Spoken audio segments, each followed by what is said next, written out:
Bienvenue dans cette troisième causerie consacrée à l'état d'être.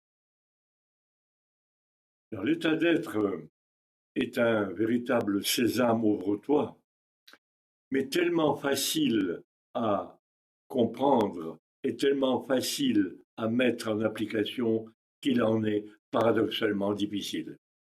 Car il y a une sorte de préjugé que pour résoudre quelque chose, que pour arriver à ses fins, il faut trimer, il faut faire des choses compliquées pour que ça marche. Le simple ne fait pas recette. Peut-être l'avez-vous remarqué.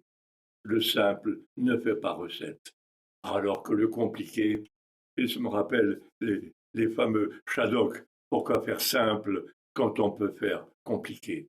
C'est vrai que le compliqué fait recette. Alors l'état d'être, nous allons le découvrir au cours de cette causerie, est une approche très très simple de la résolution des problèmes. Lorsqu'un problème se pose, en général, on va chercher une solution.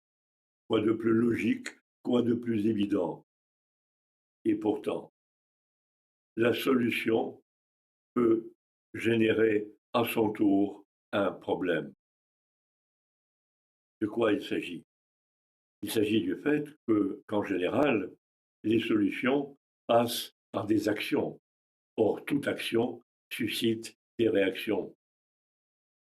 Et on se trouve de ce fait face à des situations d'une suite d'actions-réactions qui s'enchaînent un petit peu à la manière de ce qu'on appelle l'effet domino. Alors comment faire autrement?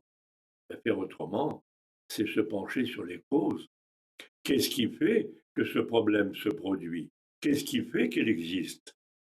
Et prendre le temps de réfléchir pour chercher à le résoudre en tant que problème et non pas à chercher aussitôt, vite fait, une solution.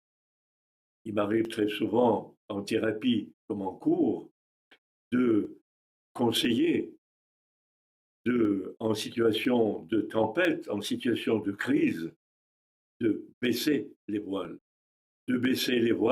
et attendre que la tempête se calme. Lorsque la tempête se calme, il est possible d'y voir clair, car l'univers se met à réfléchir dans tous les sens du terme. Il vous permet à ce moment-là, des actions et des réflexions qui vont être dans le juste, dans le tempéré et non pas dans le précipité. Pour approfondir le sujet, nous allons maintenant faire appel à quelques expériences de la physique quantique qui ont permis de mettre en évidence le rôle de l'observation sur l'observé, que ces deux facteurs de l'observation et de l'observé avaient un lien infiniment plus intime qu'on ne pouvait le supposer.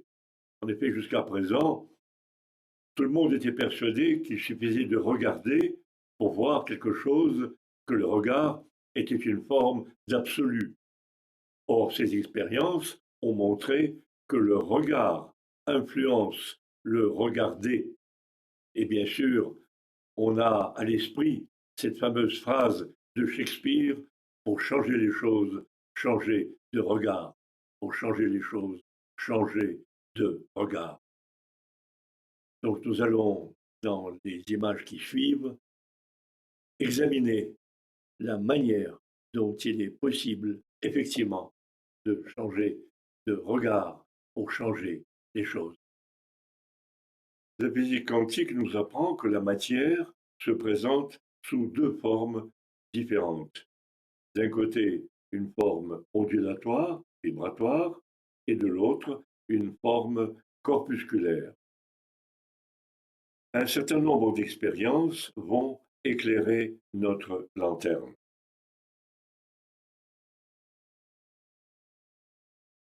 L'expérience de la double fente consiste à envoyer un faisceau de particules à travers un système composé de deux fentes. Les particules passent à travers et forment sur un écran un réseau d'interférences.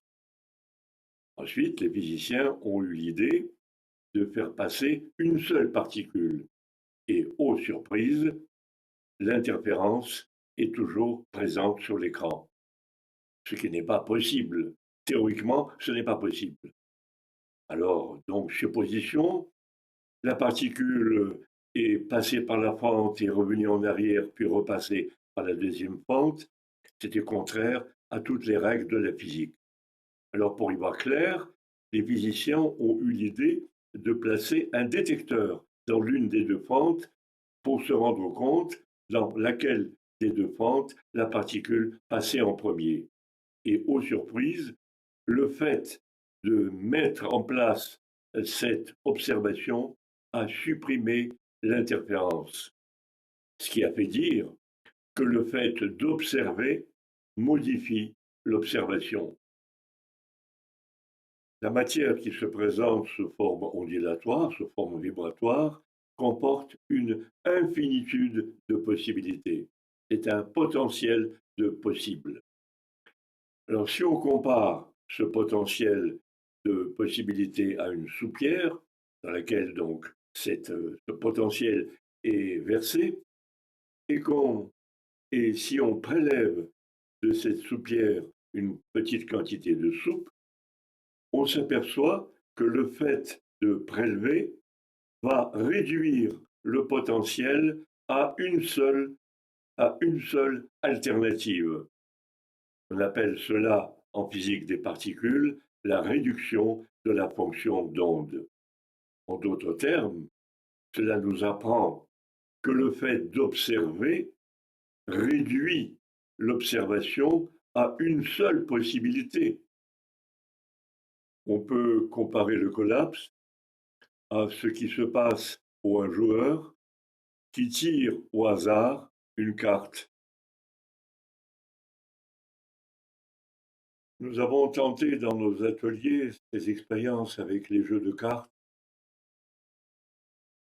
qui consistaient à proposer à un participant de se mettre dans une situation, de se remettre dans une situation perturbante qu'il avait vécue auparavant et étant dans cet état d'être, de tirer une carte. Et en général, il n'y a pas eu d'exception, la carte était mauvaise.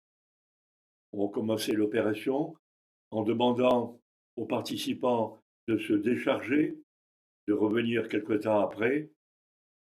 On lui proposait de se remettre dans une situation qu'il avait vécue extrêmement positive, de se remettre dans cet état d'être et lui proposer de tirer une carte.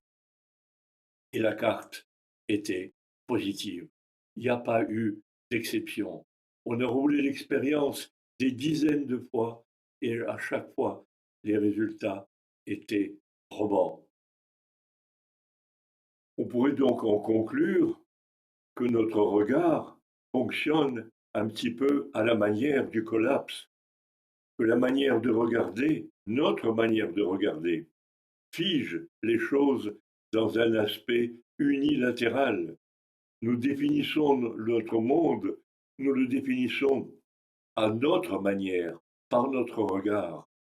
Or, toutes nos difficultés relationnelles avec les autres proviennent probablement, et même certainement, du fait que chacun d'entre nous voit les choses de manière différente, en d'autres termes, qu'il les crée de manière différente. Et bien entendu, ces différences, lorsqu'elles s'harmonisent, tout va bien, mais lorsqu'elles ne s'harmonisent pas, c'est une source de conflits parfois interminables. Et voici une illustration des effets du rôle du regard, du rôle de notre opinion. Sur ce graphique qui nous vient de l'analyse transactionnelle, on définit deux types de rapports un rapport positif, un regard positif par le terme OK+, et un rapport, une opinion négative par le terme OK-. Deux axes, l'axe vertical qui définit les opinions que vous pouvez avoir de vous-même et l'axe horizontal qui définit les opinions que vous pouvez avoir des autres. Donc, quatre cadrans. On va commencer par celui de en haut et à droite, qui définit deux types de positions, votre opinion positive de vous et votre opinion positive des autres. L'issue de cette prise de position, de cette manière d'être, est le terme gagnant. Descendons et prenons le cadran qui est en bas et à droite. Là, vous avez une opinion négative de vous et une opinion positive des autres. À l'extrême, l'issue est le suicide.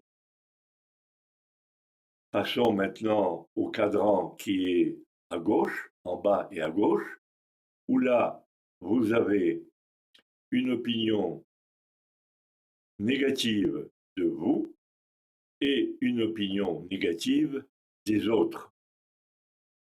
L'issue à l'extrême de cette prise de position, de cet état d'être, est la folie. Rien ne va plus. Remontons dans le cadran qui est à gauche, en haut et à gauche, où là, vous avez une opinion positive de vous et une opinion négative des autres. Et là, l'issue à l'extrême est le meurtre. Hein, vous êtes bon et les autres sont mauvais, donc il faut les éliminer. Peut-être que ça vous rappelle quelques prises de position politiques actuelles. Voilà. Donc sur les cadrans, sur les axes diagonaux, vous avez toutes les positions intermédiaires que je vous laisse découvrir.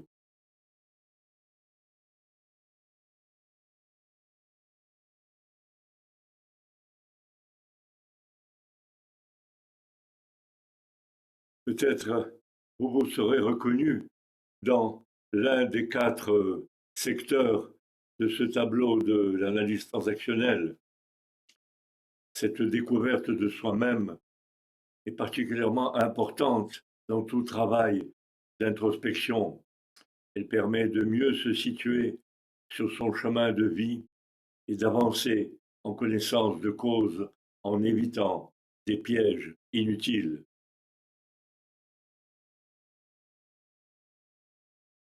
D'une manière plus générale, dans sa sagesse extrême, l'Orient propose des solutions pour éviter les actions précipitées découlant d'états d'être perturbés. Le zazen, la pratique du zazen, s'asseoir en tailleur, fixer l'attention sur la respiration et laisser passer les idées qui malgré tout viennent, ne pas les retenir, les laisser passer. Et à ce moment-là, s'opère la juste distance entre le monde des idées et l'état paisible intérieur de l'être. Également, autre approche, celle proposée par le taoïsme avec ses 5 préceptes dont le but est de permettre à l'action de se faire d'elle-même, de faire en sorte que ça se fasse et non pas que l'on fasse. À ce moment, les actions se déroulent au moment juste, dans le lieu juste, dans le contexte juste. Du reste, Arkady Petrov, le disciple de Grigori Petrovitch Grabovoï, précise qu'il ne faut pas plus de 0,001% de volonté pour que ça marche. Voilà, c'est ce sens du moment juste.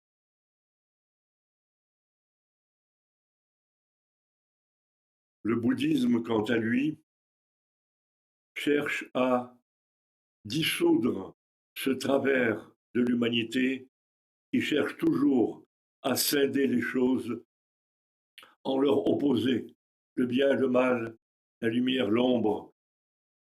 Et pour cela, il recourt à des questions paradoxales, du type que fait, quel est le bruit que fait un applaudissement qui se fait avec une seule main.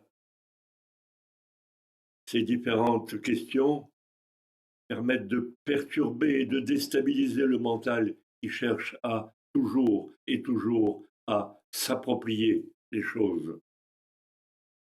Certains artistes, tels que Magritte et beaucoup d'autres, ont recours à des situations picturales non ordinaires qui font que celui qui les regarde se trouve également déstabilisé et qu'il s'ouvre de ce fait à d'autres types de réalités. Nous allons, dans les images qui suivent, vous présenter d'autres scènes, d'autres artistes dont le but est similaire. Voici donc cette suite d'images, cette suite de peintures, Magritte,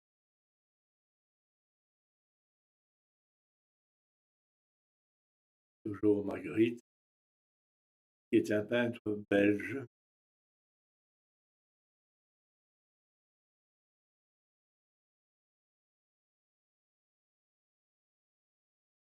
Escher, qui est un graphiste néerlandais.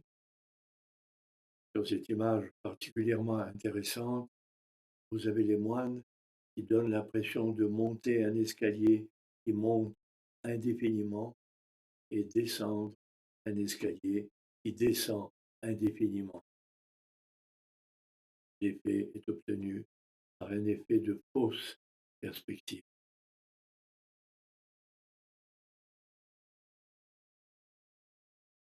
Magritte, à nouveau.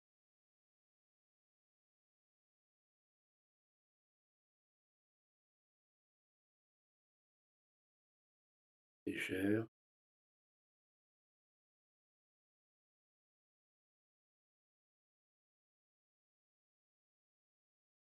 Et à nouveau Escher, avec une image sur laquelle nous allons nous attarder tout particulièrement. Cette image nous sensibilise aux interactions entre la perception et le perçu. On peut dire à présent que nous participons à la perception, que la perception n'a rien de mécanique ou d'optique et que par conséquent la réalité a perdu de son absolu. Nous l'avons vu avec la physique quantique, suivant le mode de perception, le mode d'observation, les particules se comportaient différemment. Mais ce scientifique russe, Grigori Petrovitch Grabovoi, va encore plus loin lorsqu'il affirme que la conscience est l'élément qui crée la réalité. La conscience n'est pas du tout quelque chose un élément qui perçoit une réalité absolue, mais que la conscience est la créatrice. Ce qui me fait dire, avec une pointe de poésie, que la perception qui se croyait être une simple spectatrice s'est découvert des talents d'actrice. Voyons comment cette jeune actrice se manifeste dans la vie de tous les jours. Lorsque tout ne marche pas bien, lorsque tout semble voué à l'échec, lorsque tous vos rendez-vous sont décommandés au dernier moment, la jeune actrice crée votre réalité avec des énergies négatives qui découlent de votre état d'être. Au contraire, lorsque tout marche bien, lorsque tout vous réussit, la jeune actrice crée votre réalité avec des énergies positives, avec des énergies d'harmonie que vous mettez à sa disposition. La jeune actrice a également des capacités de créer ou de décréer les objets. Il y a des personnes dont les appareils tombent régulièrement en panne, alors que, avec d'autres personnes, ils fonctionnent absolument à merveille. Et puis, il y a le cas de cette jeune femme qui avait le malheur de faire des fausses couches à répétition. Cette femme est responsable d'un accident de voiture et devinez la pièce de la voiture qu'elle contribue à casser. Suspense, cette pièce s'appelle le berceau. C'est la pièce qui soutient le moteur. Comme dirait l'autre, cela ne s'invente pas.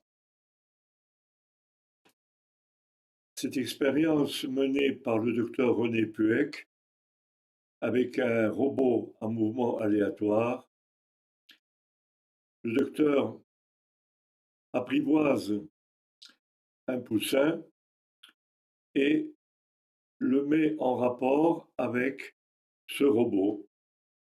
Le poussin commence à suivre le robot et finit par le prendre pour sa mère. Au bout d'un certain nombre de jours, le poussin est mis dans une cage et le robot, placé devant la cage sur une grande feuille de papier, muni d'un système de traçage.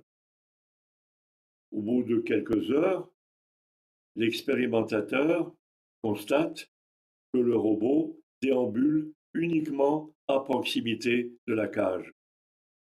Le jeune poussin a modifié la réalité du robot à mouvement aléatoire. Il a créé son propre espace de vie. Voici à présent deux expériences qui vont particulièrement nous intéresser au niveau de l'interprétation que l'on peut en faire. La première, qui est à l'écran, nous met en présence de deux types de graines, des graines qui sont saines et des graines irradiées par Tchernobyl.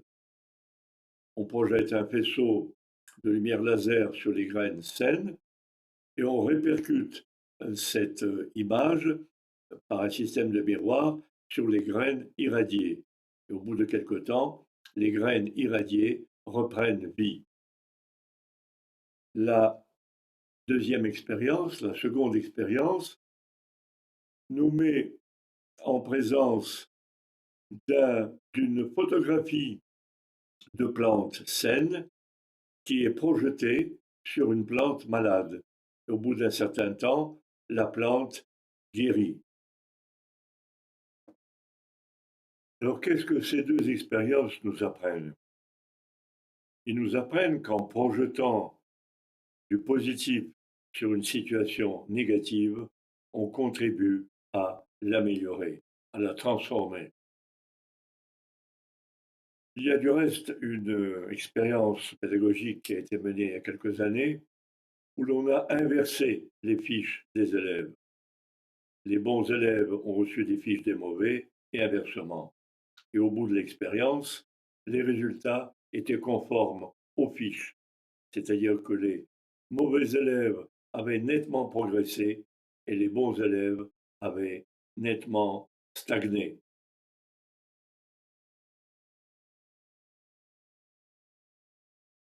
Il y a de la petite actrice dans le regard, dans notre regard. Notre regard a cette capacité extraordinaire de transformer les choses. Et l'une des facultés les plus extraordinaires et les plus bénéfiques qui soit, c'est la bienveillance, le regard bienveillant.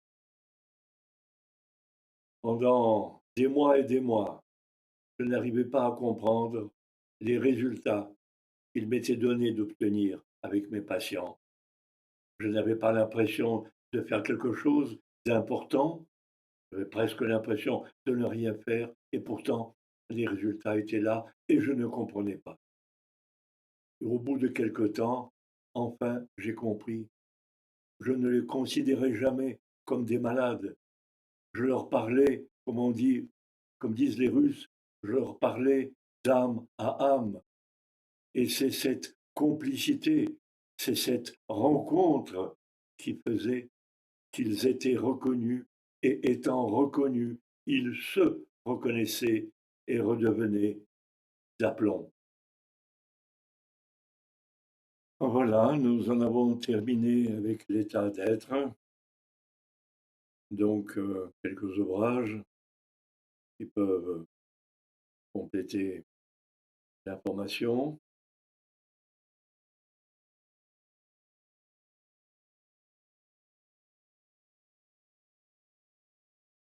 Ouvrage contenu de bibliothèque numérique.